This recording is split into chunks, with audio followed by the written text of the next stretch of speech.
This is Hannibal here from HannibalTV.com, and today we have none other than former WWE, TNA, and ECW champion Rob Van Dam, former WCW wrestler, though, of course. Exactly, for sure. Yeah, man. I believe that would be correct. Oh, I'm sorry, I can't hear you no more. The volume fucked up. Oh, no. I couldn't. I can't hear you now. Now I don't have the sound because I turned these on. I may have to unplug them. Okay. Is there something I can do to make the echo stop on my end that you know of? I only got the one speaker on my laptop that I'm using right now. Yeah, I can't hear you at all right now. I don't know if you hear me, but I don't hear you.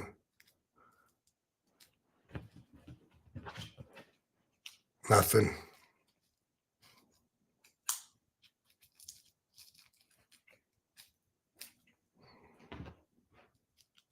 Still nothing. Can you hear me? I don't know. Echo, echo. Talkies. Oh, I hear you now. Okay, good. I can hear you too. Okay. All right. Glad that got fixed. I'm not the most technical guy. Probably you aren't either, I'd imagine. No, but give me 2 hours. I can have someone here. I'll call somebody. You're not the most technical, but you do have a podcast now, but you have a helper. I'll put the graphic up for the fans. RVDpod.com every Monday, 4:20 Eastern. You drop a new podcast and it's recorded live. That's even better, so the fans can interact with it on your YouTube channel. What motivated you to do this? You know, I ask myself all the time because, like, for years, I kept getting asked, you know, about doing podcasts. As you can imagine, but I always said, no, I don't want to do it and build up a crowd from nothing and have to make a pitch deck and get sponsors and all that. I've just been through that so many times. So I said, if I have like a guarantee or whatever, then I was interested. Otherwise, I wasn't. And then somehow, I don't know, like this idea kind of sounded good to me, and I don't remember. But then I did it for a few weeks, and then I was like, hey, what about why am I doing this again? Like I thought I wasn't going to do it unless I had a guarantee and sponsors lined up and stuff. And it took a while till I realized I actually don't. So I had to question, like, is this like, but it's fun. And also, I've always done this. You know, I used to do RVD radio on Blog Talk Radio, maybe before people were even doing podcasts, like I think 2008 or I don't know how far back. That's on my YouTube page as well, some of those. And I did RVD TV, and then I used to go to a studio and do RVD Live. And I've just always enjoyed talking off the cuff, unscripted. I've always enjoyed sharing my insight to people who might be interested in hearing my perspective. You know, normally I'm not the talkiest guy in the room.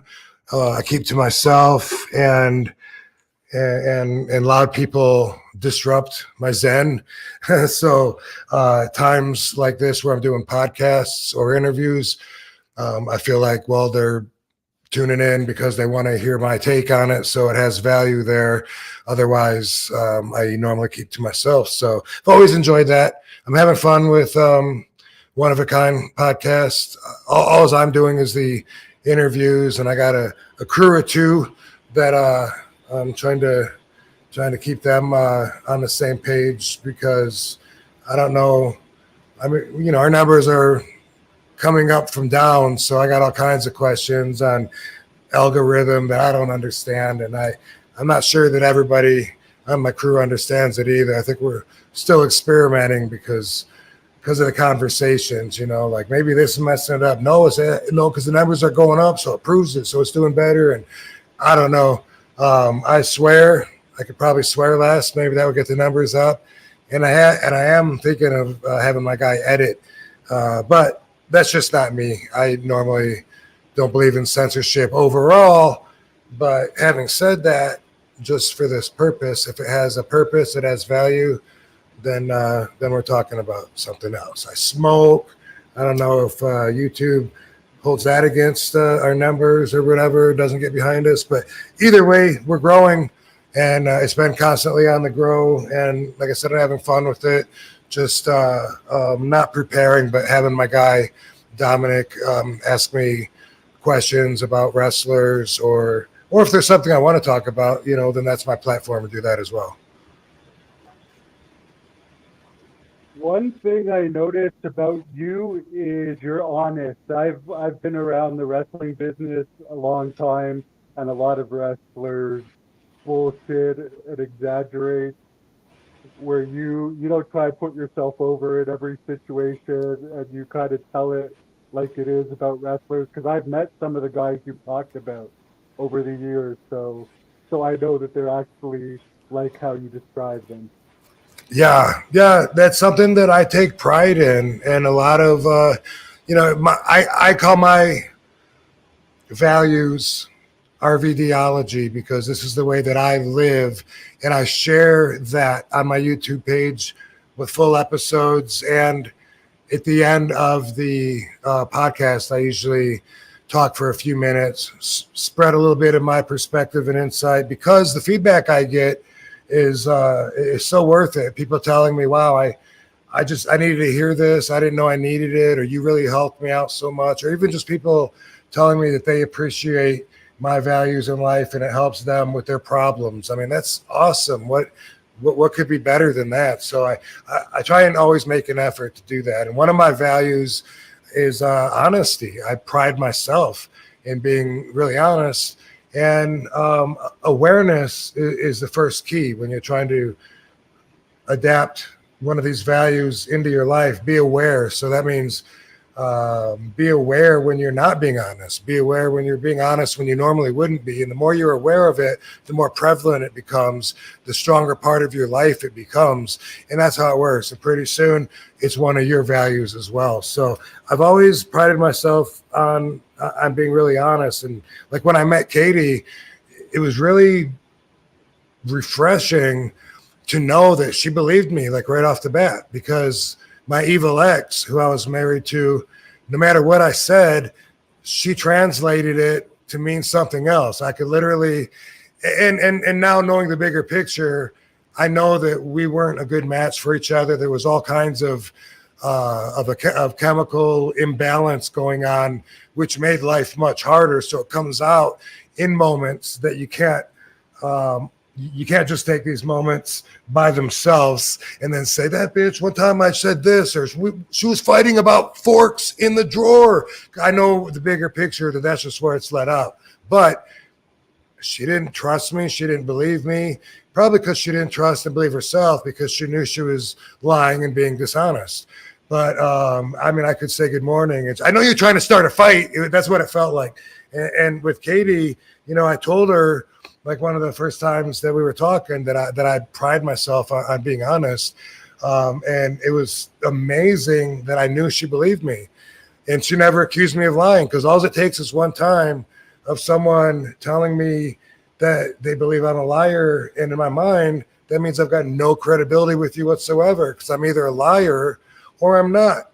And I'm saying, when I'm telling you that I'm being honest and truthful, if you don't believe it, then I'm done talking to you. Now, I will tell a cop I've had nothing to drink, even if I've had a beer, or no, I wasn't speeding. I mean, there are times lying is the first line of defense. But for me, I don't live that way. So it's very exceptional when I have to pull something like that out for self-preservation, like the cop, for instance, as I mentioned. When I first got named Rob Van Dam in 91, the promoter, Ron Slinker, told me to tell people that I was his cousin, Jean-Claude Van Damme's cousin. And so I still feel like I owe people apologies from like 91, 92, probably part of 93, because that's what I was doing. That's what I was told to do. And people would say, man, how's your cousin? And I'd be like, oh, yeah, we don't really talk that much, but he's cool. And I'd let people think that I'm dude's cousin. And right now, there's no way that I would do that because it's like it's honesty or nothing for me and my spirit. And that all changed, by the way, when I learned to focus on my spirit, which a lot of people, maybe most people, completely ignore. Mind, body, and spirit are all so important. And for so long, I'd worked on my body. I was working on my mind. I knew how to do that, but my spirit was completely ill. And that's when I walked away from WWE and had a little sabbatical. I needed to work on my spirit. And by doing that, I became such a better me. I don't even like the me pre-spirit enhancement. And when I think about the mindset, the way that I looked at the world, I was so young and premature. And I thought so basically a lot of times where I wouldn't do that now. So I'm always growing, and growing is important to me as well. So these are some of the things we talk about in addition to any relevant topics that you might think of on my podcast when I'm being interviewed. But I always like to share my insight and some stories that go along with it. I like to share where I learned these lessons. And, I've had a pretty long, adventurous life, so I'm not running out of stories. It's just time and setting the time and having the discipline to have that up my priority list enough to where I'll do it. Speaking of our Jean-Claude Van Damme, you actually look more like him now than you did when you were younger. Have you been told that, or have you noticed that yourself? No, honestly, I don't remember ever being told that I looked like him before Ron Slinker gave me the name. If I was, I don't remember it. It definitely wasn't often, but I was a big fan of his, and I was imitating him doing the kicks and splits from Bloodsport, but I thought that the name for me was something that would probably pass. I didn't know how behind it I was, but at that time I was told by Sheik and Sabu, it doesn't matter what they call you, your first couple of years, just get as much ring time as you can. I wrestled under a lot of different names on small shows. Didn't matter what they were doing to me. And I didn't think this would stick really, but afterwards, definitely people started telling me a lot that I look like him. Some people think they're talking to him, if I'm at a gas station or something, and if someone tells me they love my movies, then I always think there's a 60-40% chance they're talking about me, and that's against my favor. They probably mean him, but then sometimes I'll be like that movie where you fought the shark, and I'm like, hey, he does mean me. But I don't notice anymore in the later years than I do in the younger years as far as that goes. It's just something that I hear a lot. A lot of people still, I don't know if a lot, but over the years I've heard a lot of people will think of Shawn Michaels when they see me. I guess it's the ponytail. I don't know. But that's the number two thing that I still hear. Someone would be like, excuse me, are you Shawn Michaels? And then I'll just leave it at that and be like, no, but then if Katie says, it's RVD, like, oh no, that's what I meant. Like a lot of times they have wrestler in mind and they can't think of it. But then there's sometimes where they're just completely thinking that I am Shawn Michaels. But besides that, everything else is pretty rare. So I laugh at it. I've gotten Bruce Willis like twice. I don't know. I have to say that Lionheart was probably my favorite Jean-Claude Van Damme film. What was yours?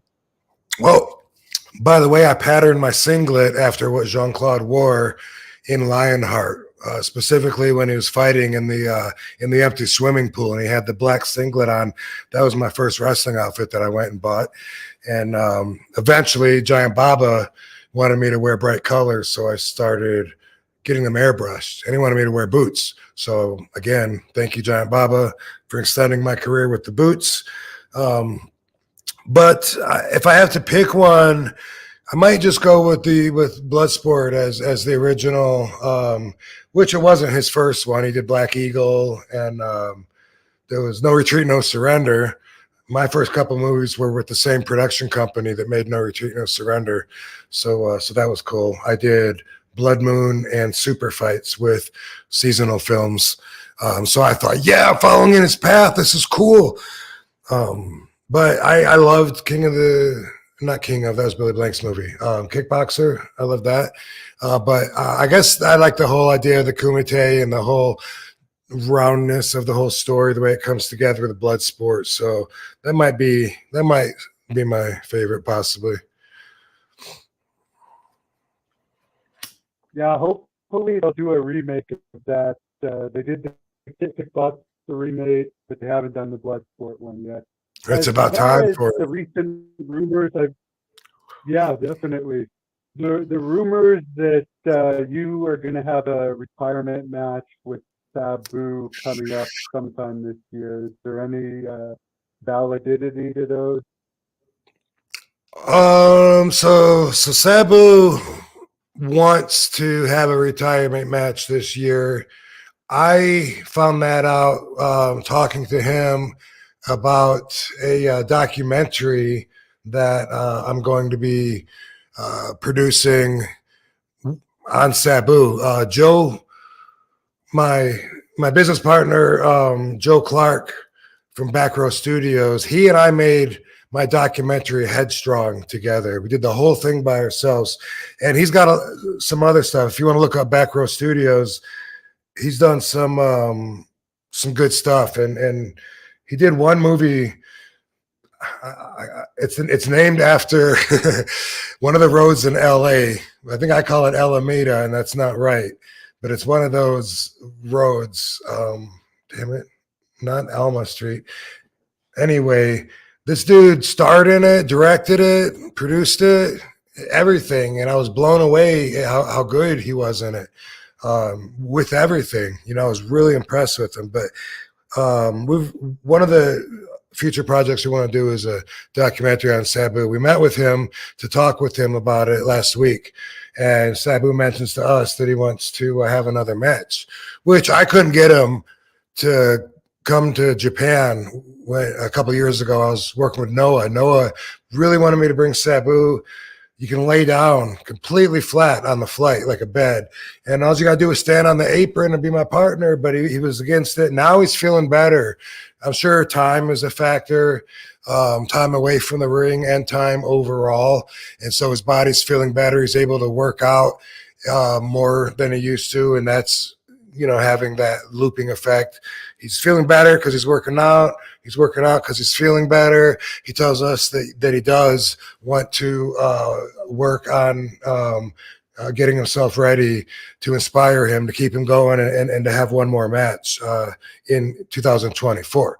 And it just so happens to time with this documentary we were meeting him to talk about anyway. So I follow the patterns of the universe and the synchronicity, and this is just lining up perfect. Bam.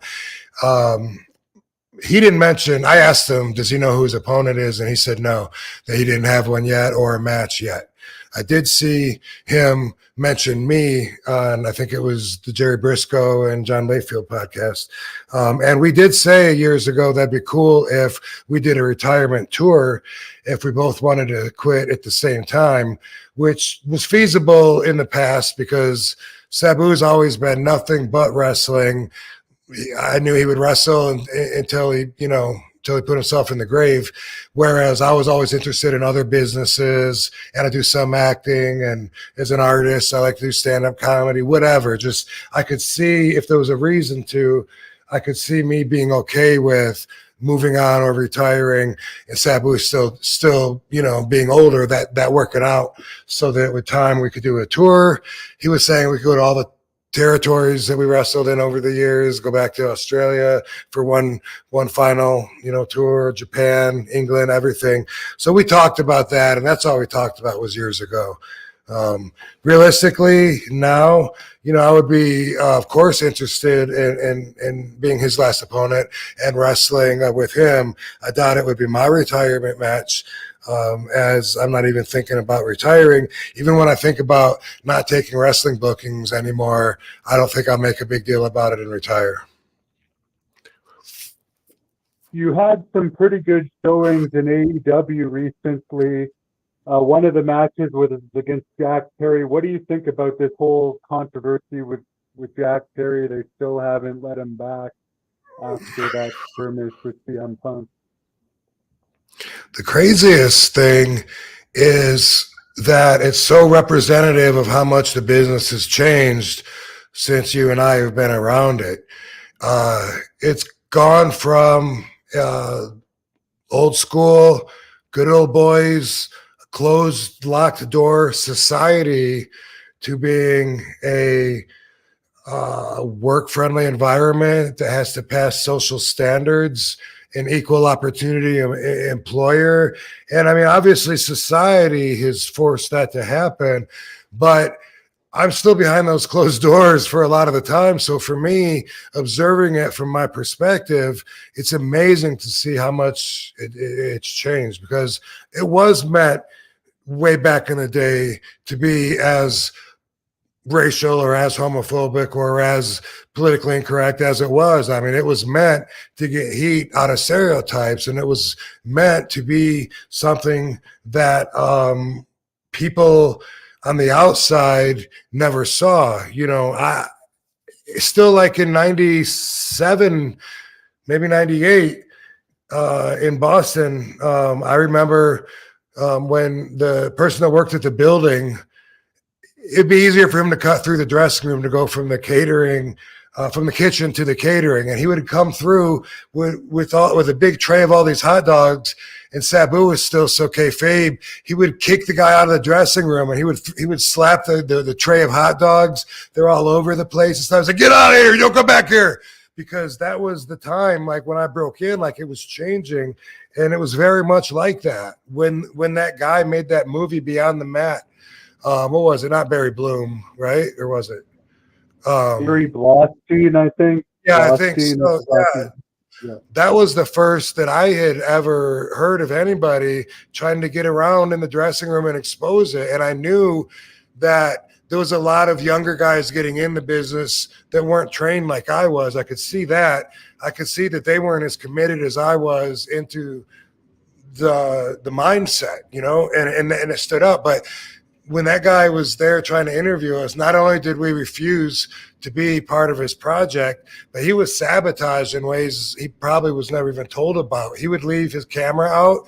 He would get sabotaged. He'd leave like videotapes, VHS tapes sitting by his camera. Somebody would come by, like maybe Pee Wee the referee, for instance, might have been Louis.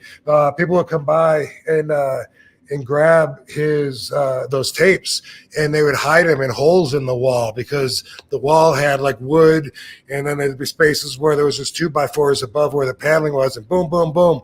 And I'm sure he never found them. And you know, when they reconstructed the ECW arena, they probably found some really interesting, never seen before footage, and it probably could have, you know, been a budget concern. Who knows? Knowing what it takes going into making those movies, and knowing how much hard work that could have been, how much time, money. Maybe he had interviews with people that were never recovered. I don't know, but I'm just saying, you know, during that time, that's how it was. It was kayfabe. It was people. We made our living off of people that bought tickets wanting to see us fight each other. And now as people that come into the business that are trained by people that don't even believe in it themselves. And so then it becomes more staged, it becomes more what they believe it is, you know? So whereas it used to be about protecting the business, that got replaced with maybe safety first. And it's crazy that this little scuffle that Jack Perry and CM Punk had could cause such a huge eruption in the industry that police would be called, and then there'd be investigations, there'd be firings, and it just goes to show the movement that the business has taken, how it's evolved, and now it's more about being on a hot production set with millions of dollars involved, including what you're paying the players and the contracts and whatever agreements they have while they're on the set. Now you're in trouble like you would be if you were probably on the set of, you know, of a TV show, you know, and if you were on the Brady Bunch and you started beating all the Bradys up and stuff, you'd be gone from there too. But it's weird now to really think about that. I could have an issue with another wrestler. I don't know. Let's just say it was Scott Norton. Very random. Nothing about his wife being causing problems, but that just a little face off. If I was to deck him, I could be sued, could be arrested, could be held to regular civilian consequences, just like if we weren't in the wrestling world. And I don't know that I would do the same, but we're trained to do that. If you get beat up or if your rights are violated, someone's got to get sued. You're entitled. And that's kind of strange to me. I don't know if I would do that. If I got to fight with another wrestler and he punched me, I can't imagine saying I'm going to get a lawyer and sue. But I'm not saying it's wrong. I'm just saying that's the world we live in now. And even the wrestling business is now so corporate, so work friendly, like that they don't worry about protecting the business. That's why they do spots that take 15 minutes to set up, even if it kills a business, and then they can do the spot anyway. You throw the spot out if it's going to kill the business. That's in my mindset, and that probably makes me a dinosaur. I don't know. Well, I guess I do know, and it does. At least makes me an OG. But at the same time, as you saw in my 3 matches with AEW, I'm still old school mind, but I took care of myself and I stretched, and I always knew that what I was doing, even if I didn't conform to what everyone else was doing, was better for me. So look at me now. You see me doing the Northern Lights. The 53-year-olds do that. The suplex, the everything. You see me doing my back kicks. First, it was just a back kick on Jack Perry. Everyone was like, "Whoa, you threw that back kick so high and fast!" And wow, someone your age. And that's what society says now. Is like. It'd be like Scott Norton or 53-year-old RVD sues 69-year-old Scott Norton. I mean, that's how the world sees it, and living it. I got to tell you, it's not like it was before, unless you manifest it to be. If you're thinking that you're old in your 30s, then you can feel that way.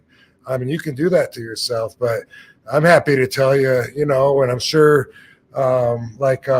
What's his name, Mr. Ass, Billy Gunn, and several other guys, because he's 60, 59, whatever he is. I'm sure there's a lot of us that can tell you that you can live how you want to live, and that doesn't involve believing everything that you hear. It involves making the right decisions for you, and then boom, where's the payoff? Here I am. I'm still not only able to wrestle, I'm still doing it, and I'm able to do it selectively when I want to do it. So everything's awesome here. I do hope that you'll see me in AEW again, but it seems like the last couple were opportunity, because one was by Battle Creek, where I grew up in Grand Rapids. The other one was Philly. So I would suspect there would have to be an idea for them to bring me in. I'm not under any kind of long-term contract. Obviously, I have a good relationship with them. So hopefully there'll be the right reason and to do it again. I hope you get that too. You're talking about longevity. There's a fan on here that said, "You look very good. You've aged excellent. Not that you're old." What's your secret for longevity? Stretching, you mentioned, not doing anything too crazy. Honestly, besides genetics and conditioning, what else could it be? Let me start by just saying that. If you have an answer, then post it in the comments. But I figure for all of us, we all have whatever we have with genetics. And then conditioning. Now, conditioning is, getting your body prepared for whatever it is you're conditioning for. If you're conditioning for longevity, it's going to be avoiding toxins that age your body. It's going to be making the right decisions. And believe it or not, cannabis is part of that for me. I always knew that eventually it would be completely legal, like it used to be. I understand that it's prohibited because it could replace 80 to 90% of big business conglomerate companies that are profiting off of prohibition. And that's why it's prohibited. So they did it with lies. People learn that a lot of it was lies, but they don't care enough to really get behind it. Like obviously I have.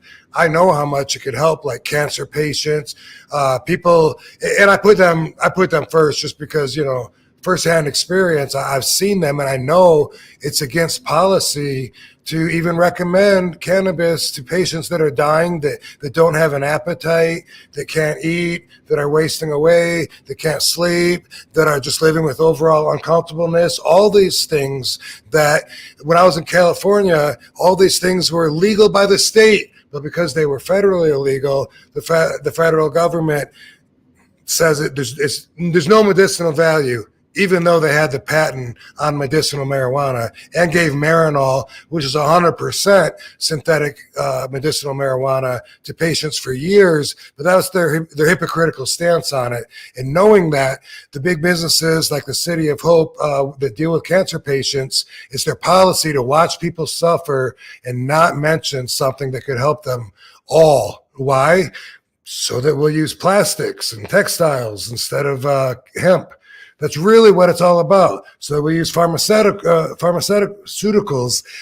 Anyway, so all of that has really brought my passion in. And when you talk about longevity, a lot of people, even if they're okay with cannabis use, as in, well, I don't think someone should go to jail for it, or I hear it's not as bad as they say, still most people think of it more as like a dirty habit.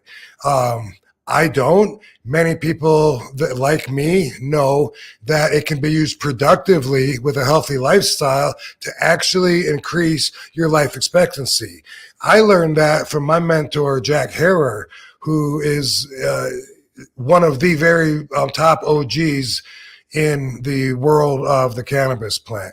Jack Harrer spent years trying to educate everybody on the fact that hemp can be used for over 5,000 different things, and all the dirty reasons and the history of marijuana prohibition. So I was really lucky to have him as a mentor. He's passed away now. There's a cannabis strain named Jack Harrer that people fuck up the pronunciation of everywhere you go. Depending on where you're at, they say it different, from Jack Harrer, but he used to tell me, think of terror. And he told me a long time ago that they did this study in the 70s, and I've looked it up, and there seems to be a mythical situation where there's a lost test that proved this of people. And of course, they had the different variables: people smoking cigarettes, people smoking weed and cigarettes, and people just smoking weed. And guess what? And people not smoking anything.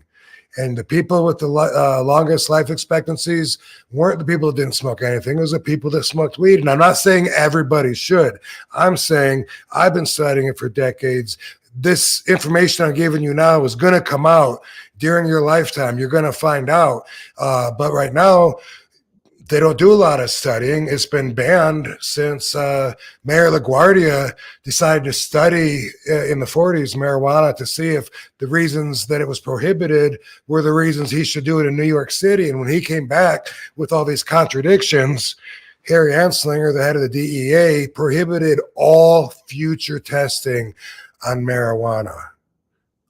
And it forever.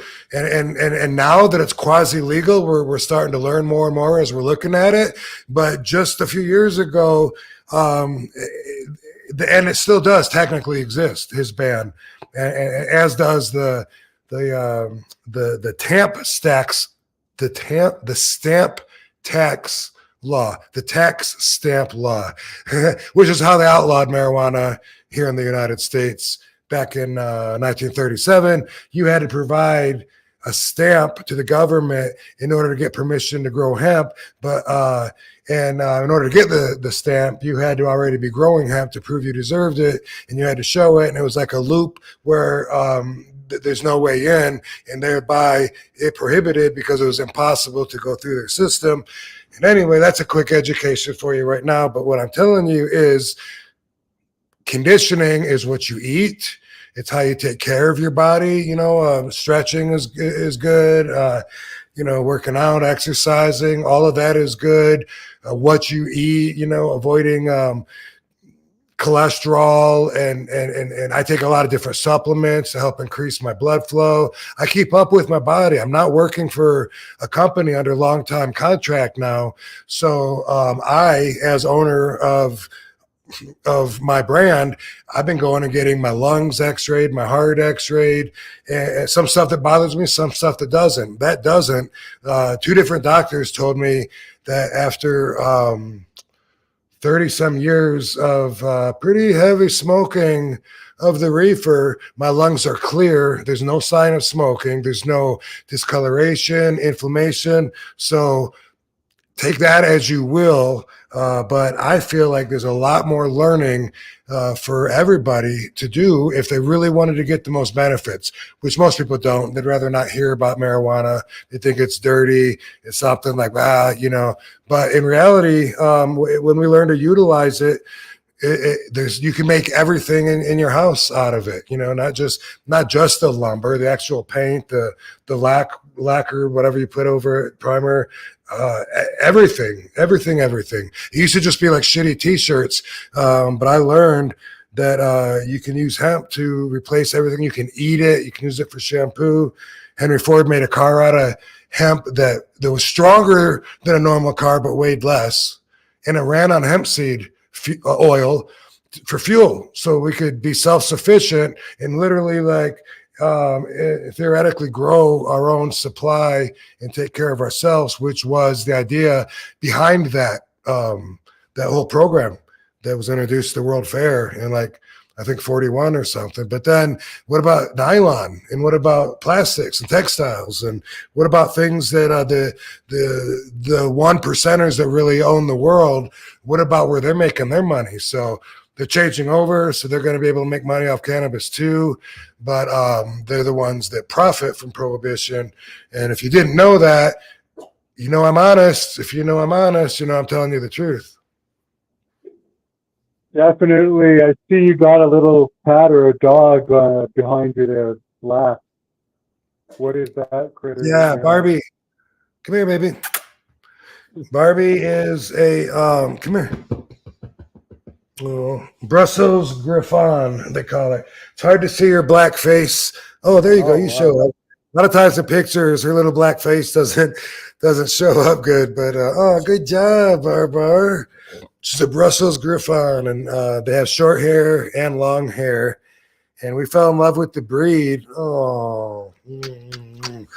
We fell in love with the breed, I guess, on Instagram, and Katie found her. We were following her when she was still in the womb from her breeder, and Katie flew from Vegas all the way to Austin, and picked Barbie up and brought her back, and she's awesome. And we're thinking about doing that with another dog from the same breeder. So I'm trying to figure out, I think that would make that her sister aunt.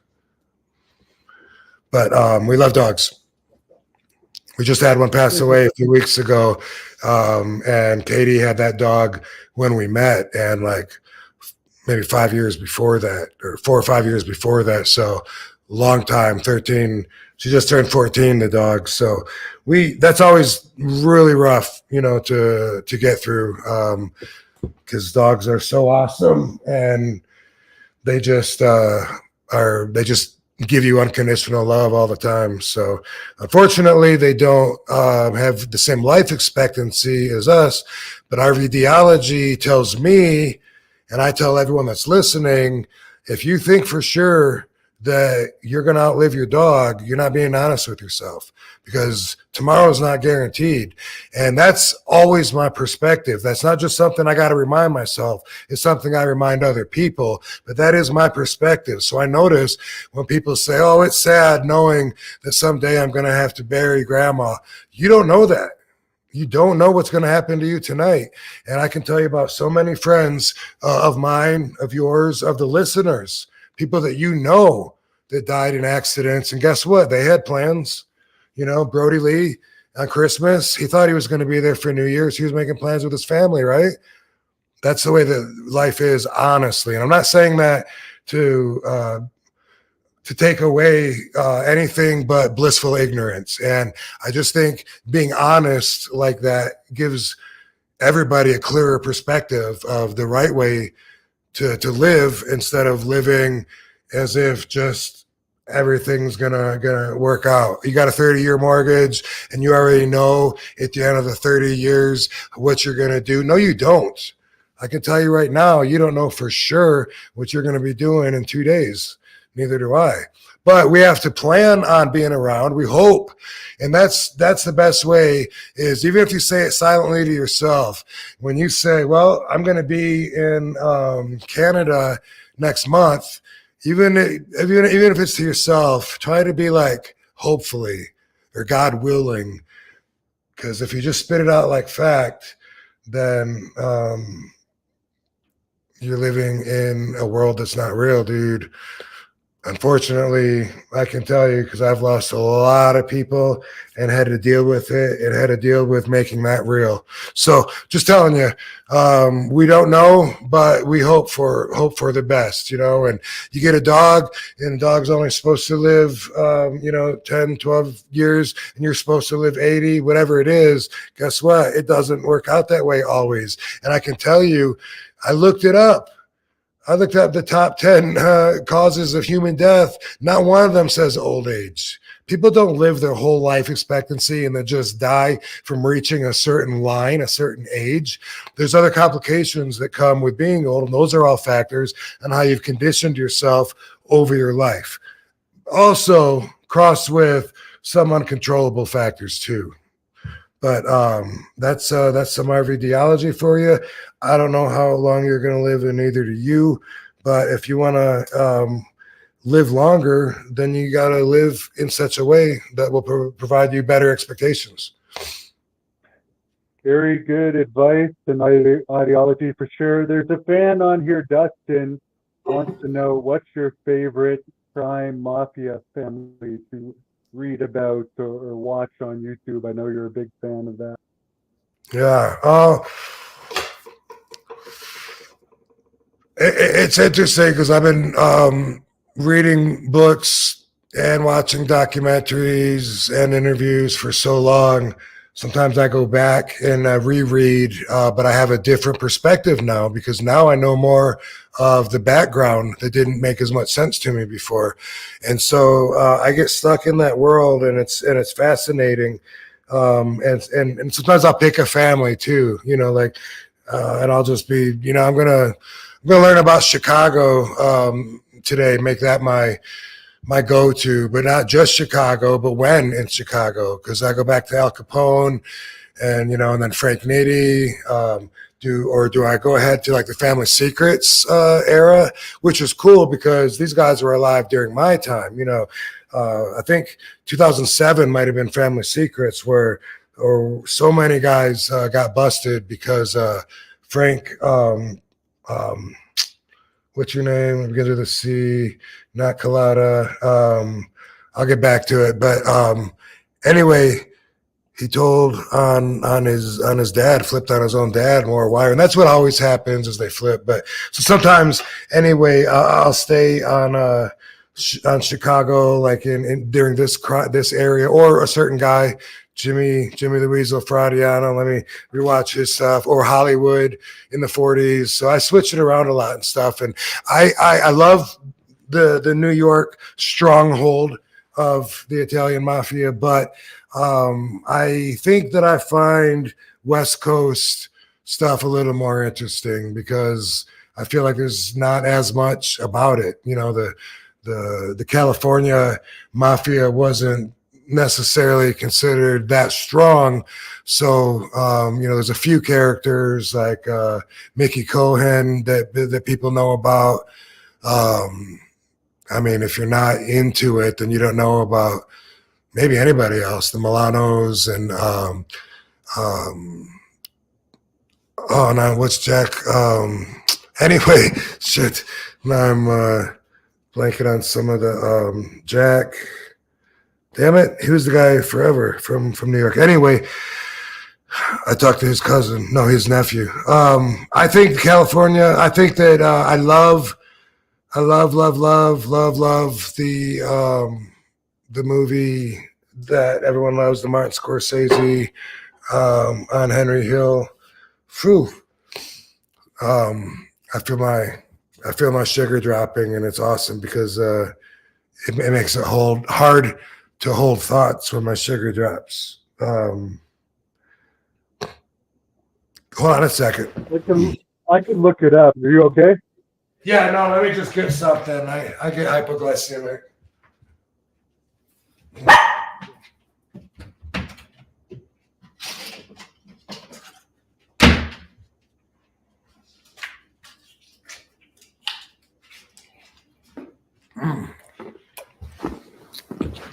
It's all good. There's another something people don't know in general, but I've gotten hypoglycemic like my whole life, and if I don't eat, it's real easy to stay on top of, but again, I screw up, you know, if I go a long time without eating, especially if I'm taking caffeine or thermogenics or something that'll speed up my metabolism, make me burn even faster, my sugar drops. And so what happens is normally you have extra, you have like an extra 5 pounds of carbs in your liver, and then you tap into that when your blood sugar is low, and then boom, you're all set. People like me that become hypoglycemic, we process everything. So when you tap in for the extras, there's nothing there. And then it sends a message up to the brain that releases panic endorphins. And usually the first sign is that I just start getting really hot and I feel it coming on. It took a long time till I could recognize it. But there's that. And then I start like sweating. And then brain fog. I felt the brain fog on that one because I can't think of the number one mobster that ran the LA family for over 40 years here. But anyway, Booker T, when he and I were road wives, he seen me do this so much. And I used to be scared because I didn't know what it was. And it'd be like 30 degrees outside, freezing. And I'd be sitting out on a bench, just pouring sweat. And he'd have to go run to the vending machine. I knew I craved sugar, so he would go and get me candy bars or whatever. But I finally went to a doctor that said, this is hypoglycemia. Like it's an endocrinologist that broke it down for me and told me about the carbs and everything. Your textbook, why did nobody tell you this? This is easy. That's exactly what's happening. And she said, as long as I eat 40 carbs every 2 to 3 hours, like it'll never happen. And that does appear to be true, but a lot of times, I mess up and it'll be a couple hours into the day, and sometimes I haven't even eaten breakfast yet and I've been drinking coffee. That almost always triggers it. But I got these little glucose pills. It's something where if I let it go untreated long enough and was really, really bad about it all the time, it could turn into a pre-diabetic kind of issue. But in case anyone's listening and you have it happen too, it's blood sugar. And these little glucose pills are so easy to eat. And I don't eat a lot of sugar, so in theory, this should be happening to me more often than before I took sugar out of my diet. But it doesn't, because I'm usually pretty good at it. But anyway, I'm going to say West Coast, as far as which mafia family, the LA family, the Las Vegas family as well.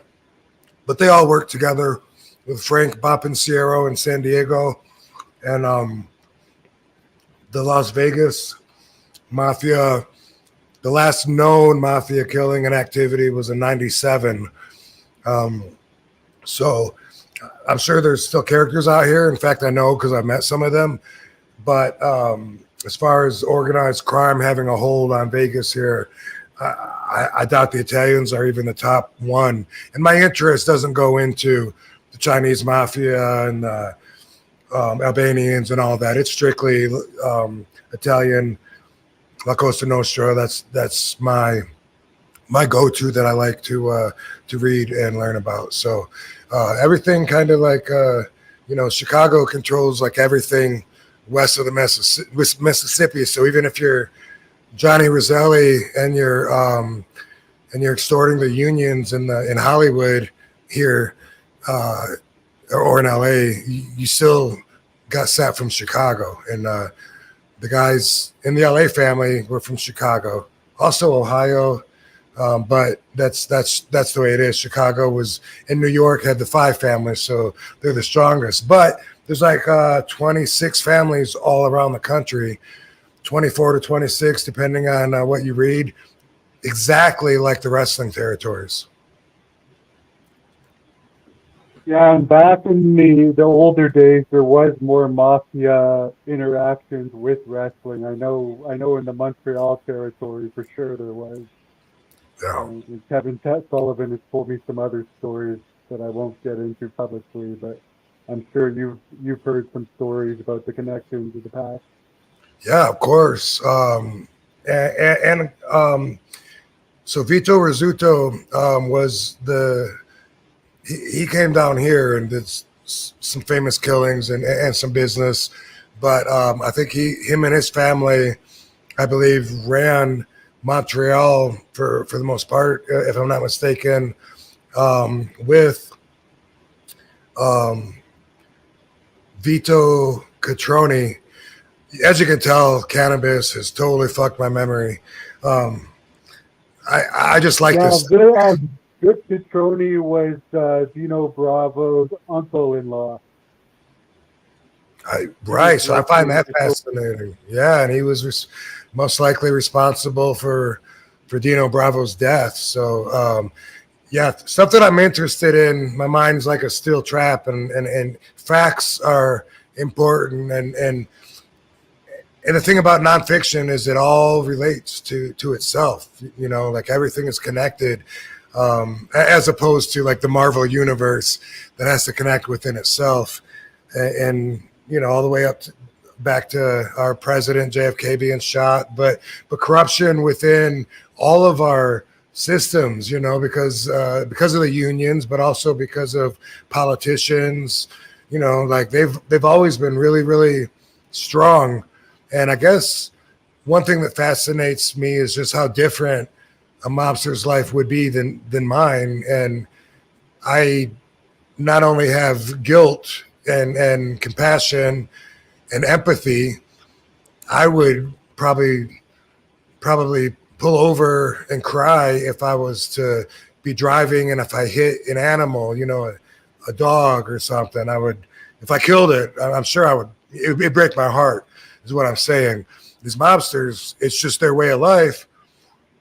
Murder is just something they got to do, and so they will kill their best friend and do it by setting him up to get false trust out of them. So they'll invite a buddy to go out, to go partying. They'll go from this bar to that bar. And then when they go to bar C, they're going to put a bullet in the back of his head in the car, or when they get there, whatever, boom. And then they do it. And they just like seem to go on with their business. And that's something that I don't have to learn from firsthand experience. I would rather, just read about it and I'll get enough from that as far as, that's not consistent with my values. And so probably that's what's fascinating. You think about it, and there's so many different people that have completely different lives, different agendas, different beliefs. And the basic thinkers don't understand that. They think that we're all the same. And thereby, if you drink 4 cups of coffee every day for a couple of weeks and then stop, you're going to get a headache because they did. They can't accept that we're all so different. We're all different colors. We speak different. We're different shapes. How could you think we're all going to react chemically to the same stimuli as everybody else? It's just a basic way of thinking. And again, this is something that I just try to point out with my RVDology. There's a fan on here asking if you ever got high with the Iron Sheik. Did you ever cross paths with him over the years? Yes, I have. So in 94, 2005, this is when I started coming out here to where I live right now in Las Vegas. I started coming out for this company, NWC, and they used a bunch of old school, a bunch of the wrestlers from that were in WWE but might have not be there anymore. Honky Tonk Man, Junkyard Dog, Virgil, Jim Neidhart. They regularly used a lot of those. And anyway, I was living in Georgia, and so I would see the Iron Sheik on travel, and we would be flying together, whether it was at the first stop or second at a connection in Atlanta. So I got to know him then, and the first time that I saw him, and I would have been just 25, not real experience in life overall at all. But we went outside because we had enough time before the flight. And we were in one of those, I think they're called pylons, a construction pylon, a big round piece of cement that was a tunnel that we were standing in. And he pulled out some weed because he said, do you smoke Pacololo or whatever he called it? Did he call it Pacololo?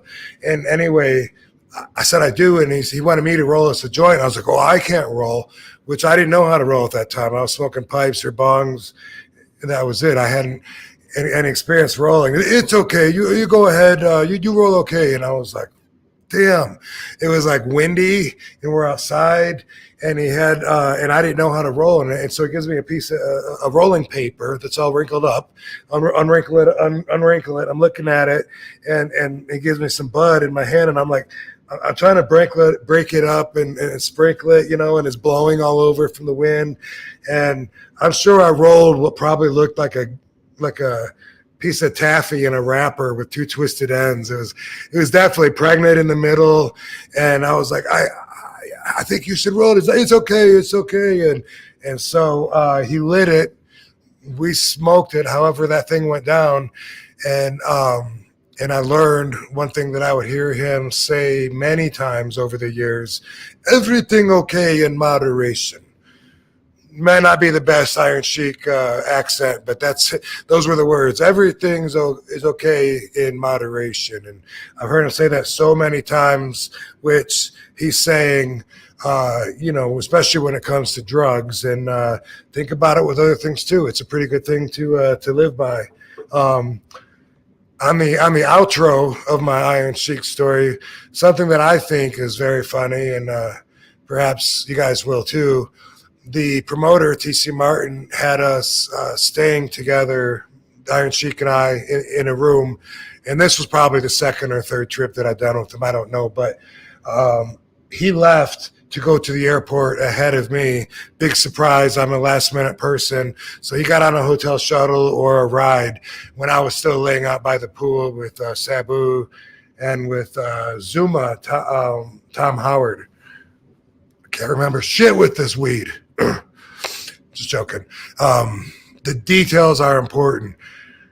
I came in to grab my bags, and the Iron Sheik had left an autographed 8x10 on the cabinet that the TV sits on that's in every hotel room, and it said "To Maid," M-A-I-D, and he signed it Iron Sheik. And that was like his tip that he left for the maid that was going to come in after we checked out. And I thought that was that was very funny and a great story, and one that I like to share, especially when I learned that he usually doesn't give any pictures out.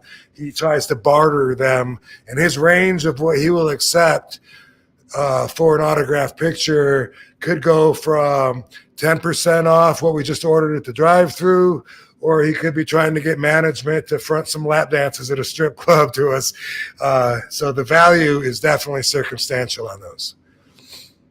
Yeah, absolutely. I've heard the same stories. There's another fan that just had a question. If you still talk to ICP, they always put you over on interviews. I don't not talk to them, but I think it's been a while.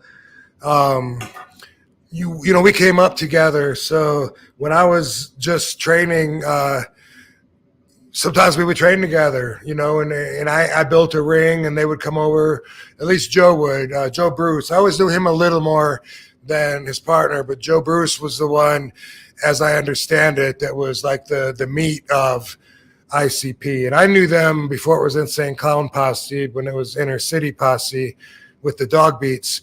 And when he first showed me a cassette tape and I listened to them, I was so impressed. And I was like, bro, you got to follow this up. And Joe's like, oh, you know, I don't really, you know, I really just want to wrestle, man. I want to wrestle. And I was like, but you're better at this than you are at wrestling. Like, I feel like you have a calling here. I'm not so sure about this. And I always felt that way. And it was cool to see him grow. And I would hear from him once a year over the years. He would try to get me to come to the gathering, which never appealed to me. And we never worked out the right deal. We almost did one year. He was going to do a favor for me. I was going to do a favor for him. And I dropped the ball actually and forgot to call him back.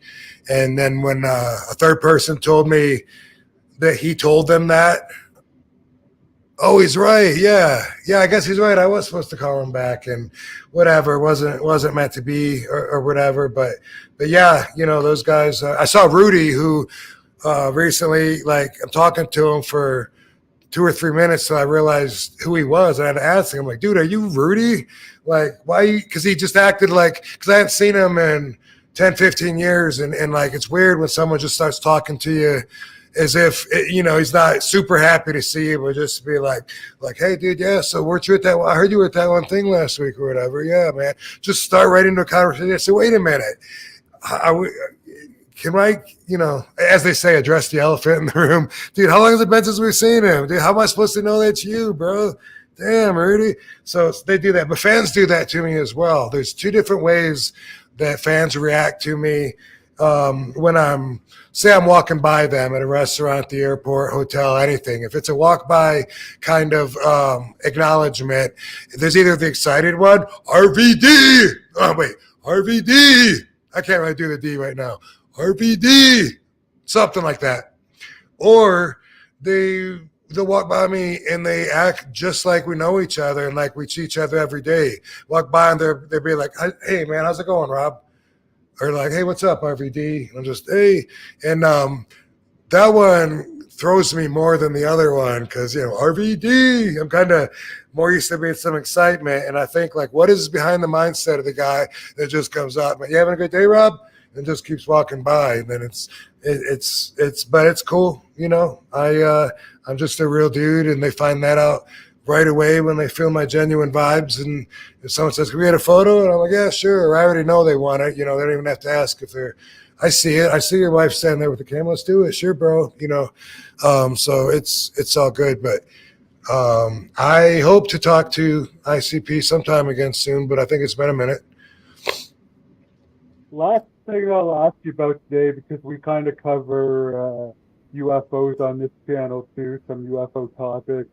What are your thoughts on kind of, it seems like it's being more accepted today to talk about unidentified aerial phenomena, and the government kind of admitting it exists, but not actually saying it's not necessarily Russia or China, it might be something else, but I'm just curious your thoughts on the subject.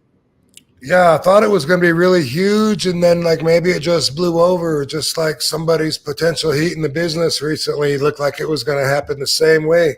So you never know. Some of them are going to be little waves and some are bigger.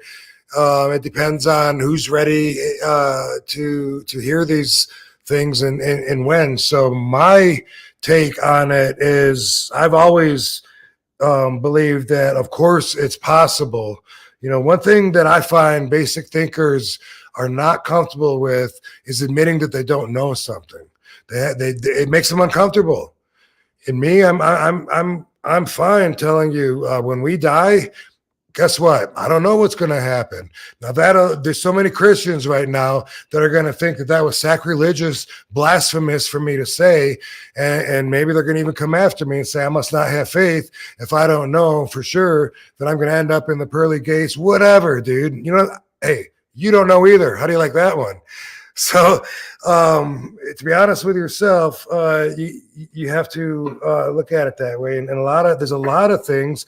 UFO is one of them. I think, of course, it's possible that we're not the only little grain of sand in this huge universe that has a life form on it. In fact, I think we found some life form that might not be classified as intelligent, but could they be intelligent?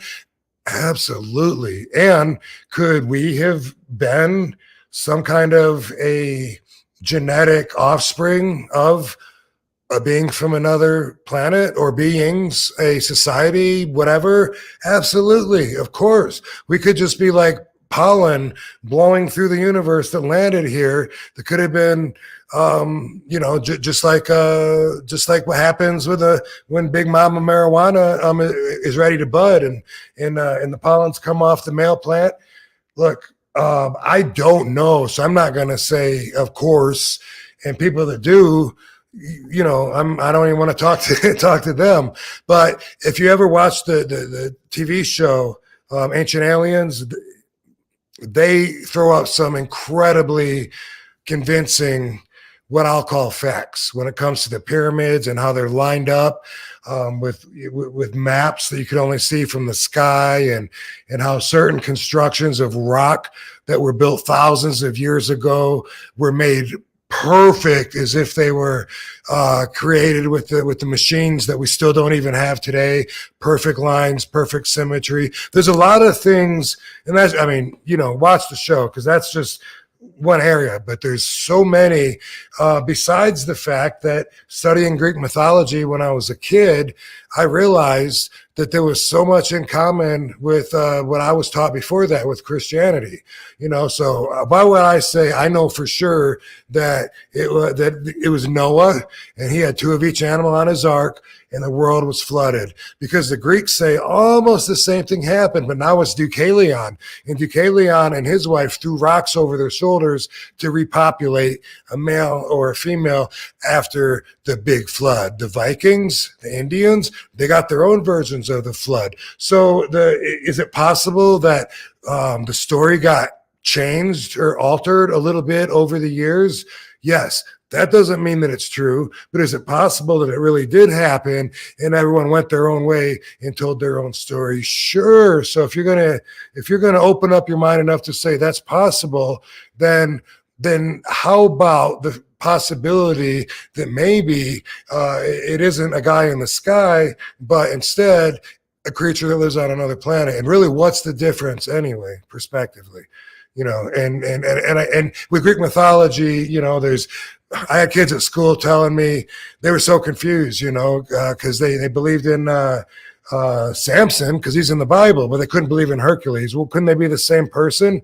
They sound like it. And then, no, Samson's real. Well, wait a minute. I mean, he defeated 1,000 men with the jawbone of an ass. Are you telling me you believe that's real because his strength was in his hair? What about Hercules? And he did this and this and this. And so long ago, I realized if the answer is yes, it's just as possible as not possible to something, then I haven't opened up opened up enough mind to look at it as a strong maybe. When you start comparing commonalities, then it goes a little further, and eventually some things actually make sense to me.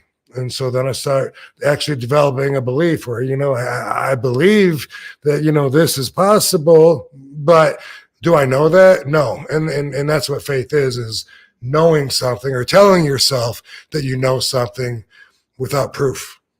Not sure that's a good thing. Very good point.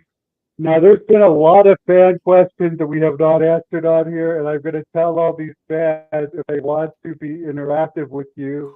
Hopefully, we'll have you back sometime, but you also have this podcast where you do live videos every Monday, 4:20. They can subscribe to your YouTube channel, and they can also ask you on there. Is that correct?